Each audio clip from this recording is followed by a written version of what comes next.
البدع والأهواء، أهل البدع العقائدية وأهل البدع السياسية. نقول بيننا وبينكم السلف، بيننا وبينكم الكتب، كان فيقول البدع بيننا وبينكم. الحمد لله رب العالمين، والصلاة والسلام على المبعوث رحمة للعالمين وعلى آله وأصحابه ومن تبعهم بإحسان إلى يوم الدين. أما بعد. Ikhwanil kiram rahimani wa rahimakumullah. Pertemuan yang lalu kita telah masuk pada pembahasan seputar Nabiullah Sulaiman yang Allah Subhanahu wa taala anugerahkan kepada beliau dua kemuliaan, digabungkan antara kenabian, afanifillah, dan kerajaan. Jadi beliau adalah Nabiyun Malik, seorang nabi dan juga seorang raja. Bahkan kerajaan Nabiullah Sulaiman, na'am, tayyib, bukan negeri agung sejagat ya kan. Nah, kerajaannya ini meliputi para jin. Meliputi para jin, kemudian burung-burung, dan bahkan beliau menguasai angin. Tayyib. Namun dalam keadaan demikian beliau tidak lalai untuk menunaikan hak-hak Allah Subhanahu wa taala. Sehingga tatkala beliau merasakan ada kelalaian dikarenakan mengurusi kuda-kuda, seketika itu juga beliau memerintahkan untuk kuda-kuda yang melalaikan tadi disembelih. Ini menunjukkan akhwanifillah betapa besarnya muhasabah yang ada pada diri beliau, juga muraqabah. Senantiasa merasa diawasi oleh Allah Subhanahu wa taala, senantiasa merasa ingat terhadap Allah Subhanahu wa taala. Dan inilah yang hendaknya kita teladani. Karena sungguh besarnya nikmat butuh semakin besar kita banyak mengingat. Allah Subhanahu wa taala berikan kepada kita nikmat yang begitu banyak. Nikmatul Islam, nikmatus sunnah, nikmat bisa beribadah di atas sunnah, nikmat bisa mempelajari agama Allah Subhanahu wa taala. Ini nikmat yang tidak bisa dibandingkan dengan perkara-perkara dunia. Maka wajib untuk kita menjaganya, wajib untuk kita mensyukurinya, dan banyak-banyak memohon pertolongan pada Allah. Jangan sampai Allah Subhanahu wa taala cabut nikmat tersebut dari diri kita. Sekarang kita masuk pada poin yang ke-251. Qala man huwa an-nabi alladhi kallama al-hudhuda wan-namlah. Siapa itu nabi yang berbicara dengan burung hudhud dan berbicara dengan semut?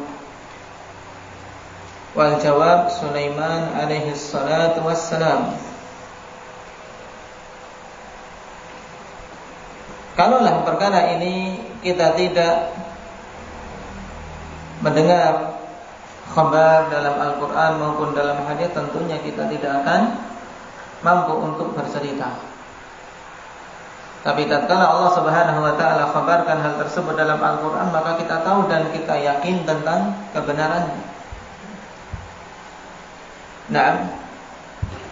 Allah Subhanahu wa taala katakan, hatta idza ataw ala wadin namli qalat namlatun ya ayyuhan namlu udkhulu masakinakum la yahtimannakum Sulaiman wa junuduhu wa hum la yash'urun. Dalil yang menunjukkan bahwasanya Nabi Sulaiman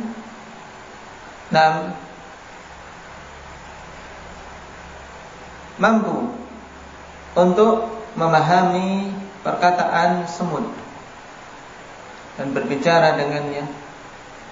adalah firman Allah Subhanahu wa taala di surat An-Naml ini. Sampai tatkala mereka mendatangi suatu wadi. Ya, di situ wadi Naml, wadi yang di situ banyak semut-semutnya. Berkatalah seekor semut memberikan peringatan kepada kaumnya, ya ayyuhan namlu, wahai para semut, udkhulu masakinakum, masuklah kalian ke tempat-tempat tinggal kalian. Kenapa? La yahtimannakum Sulaiman wa junuduhu wa hum la yash'urun. Agar jangan sampai Nabi Sulaiman dan bala tentaranya menginjak-injak kalian dalam keadaan kalian tidak menyadarinya. Karena pasukan Nabi Sulaiman yang besar akan lewat di tempat tersebut. Nah, taib. Nah, afan la yahtimannakum Sulaiman wa junuduhu wa hum la yash'urun. Agar jangan sampai Nabi Sulaiman dan pasukannya yang menginjak-injak kalian dalam keadaan mereka tidak sadar. Karena apa? Semut kecil. Nah, pasukannya besar. Nah, tidak akan menyadari kalau mereka menginjak semut dan terbunuh banyak dari para semut. Di sini alhamdulillah faedah besar bagi kita semua. Karena tidaklah Allah Subhanahu wa taala kisahkan satu kisah pun di dalam Al-Qur'an kecuali agar kita mengambil ibrah. Nah, mengambil ibrah darinya. Dan kisah-kisah dalam Al-Qur'an adalah sebaik-baik kisah. Nahnu naqussu 'alaika ahsanal qasasi bima auhayna ilaika hadzal Qur'an. Ya, kisah-kisah yang paling bagus. Dan perhatikan bagaimana seekor semut afanillah mengusahakan keselamatan kaumnya dengan memberikan peringatan. Dengan memberikan peringatan agar mereka menjauhi mara bahaya yang akan mencelakakan mereka. Disinilah pentingnya nasihat. Nah, disinilah pentingnya afanillah amar ma'ruf nahi munkar. Yang seekor semut saja afanillah Allah kisahkan memiliki apa? Memiliki semangat bagaimana dia menjaga keselamatan kaumnya. Maka tentunya kita sebagai manusia yang Allah Subhanahu wa taala berikan akal, jangan sampai kalah dengan seekor semut. Hendaknya tumbuh dalam diri kita bagaimana kita bisa mengusahakan agar orang-orang di sekitar kita, terutama kerabat dekat kita, bisa selamat. Dengan memberikan peringatan jangan sampai terjatuh dalam keharaman, dengan mengajak kepada kebaikan-kebaikan agar bisa mencapai kemuliaan. Makanya Allah Subhanahu wa taala katakan, wa anzir ashiratakal aqrabin. Berilah peringatan kepada kerabat-kerabat dekatmu. Karena memang dengan memberikan peringatan afanillah, orang-orang lalai akan sadar, yang tidak mengerti akan menjadi tahu, dan seterusnya. Dan yang sudah mengerti pun akan semakin kokoh tertancap apa yang dia pahami sebelumnya. Allah Subhanahu wa taala katakan, wa dzakir fa inna dzikra tanfa'ul mu'minin. Beri peringatan karena sesungguhnya peringatan itu akan bermanfaat bagi orang-orang yang beriman. Nah, makanya Nabi Sulaiman alhamdulillah ketika mendengar perkataan si semut ini, fatabassama dhahikan min qawliha. Beliau pun tersenyum. Nah, dalam keadaan tertawa. Tapi di sini fatabassama diibaratkan dengan tabassum. Nah, yaitu menertawai perkataan semut tadi, tapi bukan menertawai karena mengejek, tapi apa? Takjub dengan apa yang dilakukan oleh seekor semut tadi. Usaha gigi dia memberikan peringatan kepada saudara-saudaranya agar selamat.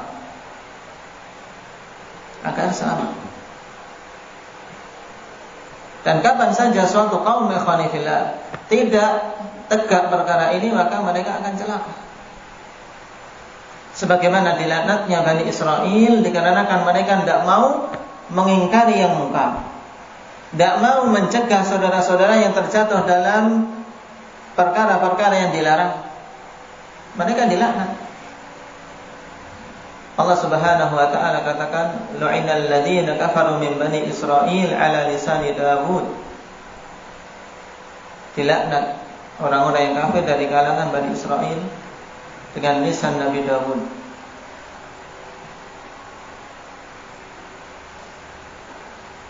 Lu'inal ladzina kafaru min bani Israil ala lisani Dawud.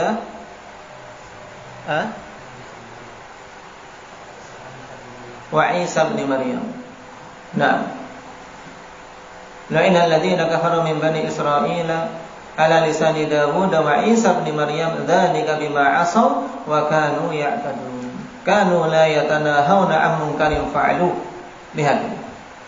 Jadi dilaknat orang-orang yang kafir dari kalangan Bani Israil. Nah, dengan lisan Nabi Dawud dan Nabi Isa. Nah, dikarenakan kemaksiatan mereka dan perbuatan melampaui batas mereka.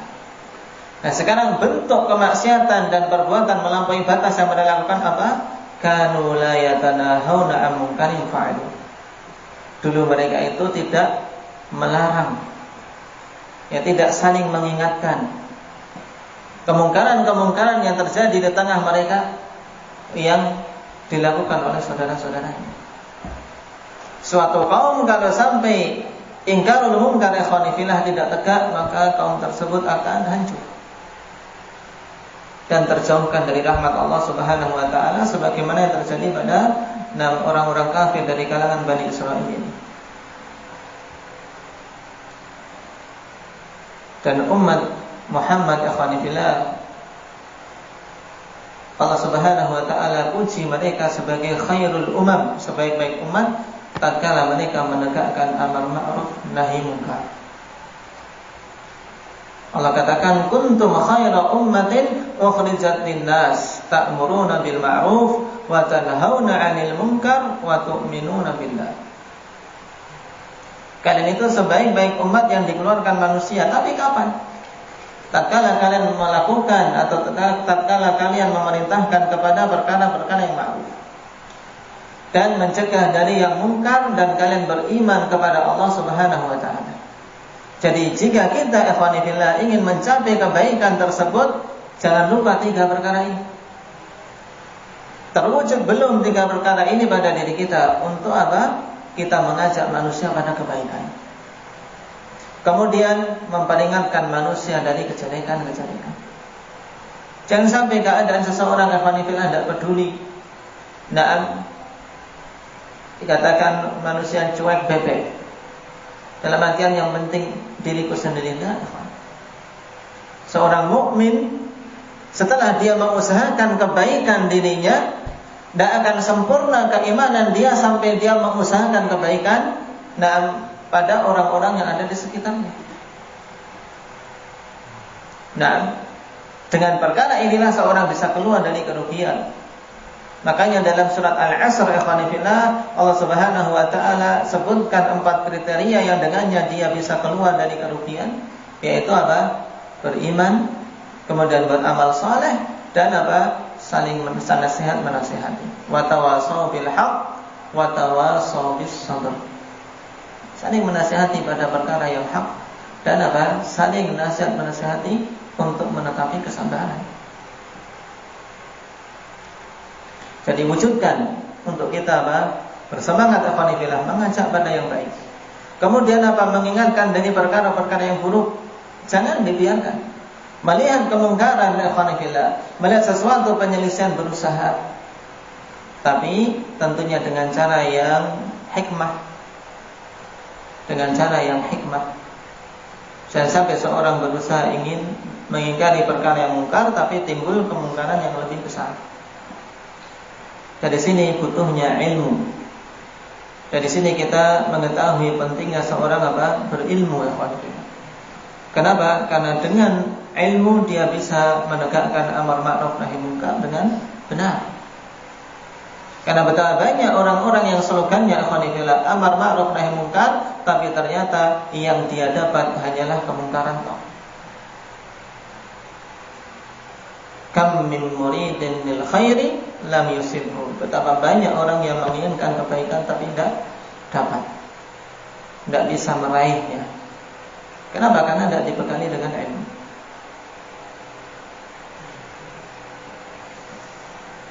Dan kelanjutan ayat ini bagus ya ikhwanillah untuk kita ingat.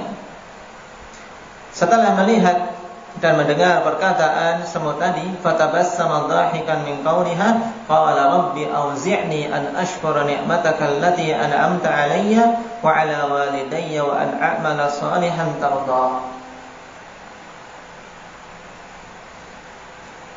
Nah, beliau apa? Meminta kepada Allah Subhanahu wa taala untuk diberi apa? Diberi taufik bisa bersyukur. Ya. Naam, an ashkura ni'mataka allati an'amta 'alayya, agar aku bisa bersyukur kepadamu ya Allah dari nikmat yang Engkau berikan. Karena beliau mampu memahami perkataan seperti itu, ikhwani fillah, ini nikmat. Dan terasa ikhwani fillah kita mampu memahami suatu perkataan. Misalnya kita menghadiri majalisul ilm, kita paham apa yang disampaikan di situ, itu nikmat. Itu nikmat. Apalagi di sini Nabi Sulaiman mampu memahami perkataan na'am semut dan yang lainnya. Ini juga nikmat. Karena semakin luas cakupan pemahaman seseorang ikhwanillah, maka seorang akan semakin banyak pengetahuannya. Dalam bahasa saja, kita mampu berbahasa Indonesia, mampu berbahasa na'am Arab apalagi. Terasa ada masyayikh, ada ulama menyampaikan muhadarah, menyampaikan pelajaran, menyampaikan nasihat, kita paham, lega hati. Tidak harus nunggu-nunggu terjemahan sudah paham. Ini nikmat ikhwanillah. Ini nikmat. Maka bersungguh-sungguh untuk bisa mendapatkannya. Bersungguh-sungguh karena pintu ilmu pada pemahaman bahasa di mana ilmu itu disampaikan. Dan ilmu din sumbernya pada bahasa Arab. Ilmu agama ini sumbernya pada bahasa Arab. Karena kita butuh memahami Al-Quran dan tafsirnya. Al-Quran turun dalam bahasa Arab. Tidak cukup seorang sekedar membaca literasi dalam terjemahan-terjemahan. Yang kalau antum tahu bahasa Arab dengan baik akan mendapati begitu banyak kejanggalan-kejanggalan pada terjemahan-terjemahan yang beredar. Kenapa? Karena kebanyakan terjemahan terkadang tidak melihat syarah yang dijelaskan oleh para ulama. Terjemahan tidak melihat bagaimana mensinkronkan hadis tersebut dengan yang lain. Misalnya kalau itu terjemahan hadis. Bahkan zaman sekarang lebih parah lagi alhamdulillah. Orang menerjemahkan pakainya apa? Pakainya Google Translate. Masukkan ke mesin penerjemah, keluar penerjemahannya. Nanti tinggal diedit, diperbaiki kata-katanya. Yang memahami, yang pintar itu mbak Google-nya. Sehingga menjadi cuma sekedar tujuan apa? Tujuan bisnis. Makanya butuh alhamdulillah seorang punya tekad, aku hendaknya bisa paham bahasa Al-Quran, kemudian juga bisa paham bahasa hadis, yaitu bahasa Arab. Dan sungguh ini nikmat yang besar. Kalau seorang mampu memahami itu saja alhamdulillah, kemudian dia senantiasa berkesinambungan dalam menuntut ilmu, maka akan terbuka ilmu yang banyak. Karena seorang akan semangat belajar, membaca kitab-kitab para ulama kalau dia memiliki apa? Memiliki bekal ini, sehingga semakin berkembang ilmunya. Makanya terkhusus para thalaba. Jangan sampai terbetik pada diri kita kalian untuk apa? Saya pulang. Saya ingin berhenti dari nyantri atau dari mondok sampai menguasai ini. Kenapa? Karena dengan menguasai alat itu antum kalau pulang bisa berkembang. Tapi kan kapan pulang belum bisa memahami ini, tidak akan berkembang. Perhatikan betapa banyak mereka yang belajar tidak memiliki bekal ini ketika pulang, ya tidak akan berkembang. Tidak akan berkembang. Bertahan itu sudah bersyukur untuk bisa mempertahankan ibadah, mempertahankan kebaikan yang dulu dia dapat. Tapi tentunya seorang yang mampu untuk mencapai perkara yang tinggi jangan mencukupkan dengan perkara yang rendah. Karena ini aib. Nah, karena ini aib, seorang mampu mendapatkan yang bermutu, tapi dia menerima dengan yang jelek-jelek. Ini aib. Sebagaimana dikatakan penyair, walam ara min ayubin nasi syai'a kanaksil qadirina 'ala tamam. Aku tidak melihat dari aib-aib manusia itu sedikit pun melebihi melebihi aibnya seorang yang sebenarnya punya kemampuan, tapi dia memilih untuk mendapatkan sesuatu yang kurang. Dia mampu untuk bisa memahami bahasa ini sebenarnya kalau dia berusaha sungguh-sungguh, tapi dia sudahlah, nerima saja, malaslah, sulitlah, tidak. Nah, dan sungguh sebenarnya para penuntut ilmu di kalangan ahli sunnah wanifillah itu orang-orang pilihan. Maka jangan sia-siakan. Kenapa orang-orang pilihan? Karena mereka dipilih untuk Untuk bisa ada kejodohan ke sana, memilih ilmu agama ini. Padahal kebanyakan manusia condong kepada ilmu-ilmu dunia.